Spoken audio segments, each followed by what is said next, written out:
चीन के साथ जारी ट्रेड वॉर की वजह से पहले ही अमेरिकी कंपनियों को खासा नुकसान उठाना पड़ा था। अब कोरोना वायरस के कारण दुनिया भर में लॉकडाउन ने इस समस्या को उनके लिए और बड़ा कर दिया है। आईफोन बनाने वाली कंपनी एप्पल की मैन्युफैक्चरिंग पार्टनर विस्ट्रॉन कॉर्प ने इस महामारी के बाद बड़ा फैसला लिया है। कंपनी ने तय किया है कि वह अपनी आधी क्षमता को 1 साल के अंदर चीन से बाहर भारत जैसे देशों में स्थापित करेगी।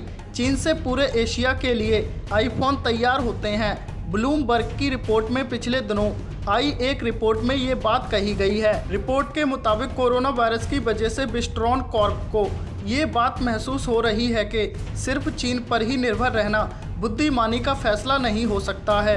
कंपनी ने उत्पादन को चीन से बाहर करने की तरफ कदम उसी समय बढ़ा दिए थे जब अमेरिका और चीन के बीच ट्रेड वॉर शुरू हुआ था। विस्ट्रॉन और एप्पल की तरफ से लिए गए फैसले के बाद अब इसमें तेजी लाई गई है। विस्ट्रॉन भारत पर नज़रें जमाए हुए है। यहाँ पर पहले से ही कुछ आईफोन्स का निर्माण शुरू हो चुका है।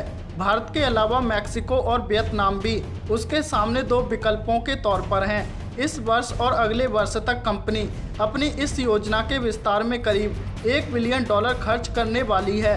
विस्ट्रॉन के चेयरमैन सिमोन लिन ने कहा, ग्राहकों की तरफ से आने वाले मैसेज में हमें ये बात मालूम चली है कि ये एक फैसला है जिसे हमें लेना ही पड़ेगा। वे खुश हैं और इस बात को सराह रहे हैं कि हम आगे भी ऐसे कदम उठाते रहेंगे और वे हमारे साथ काम करते रहेंगे। आईफोन को असेंबल करने वाली कंपनी पेगाट्रॉन भी इसी बात पर यकीन करती है। कंपनी के सीईओ लियो साई जांग ने कहा कि वियतनाम में साल 2021 तक मैन्युफैक्चरिंग का काम शुरू हो जाएगा। इसके अलावा वह नए स्थान के तौर पर भारत को देख रहे हैं।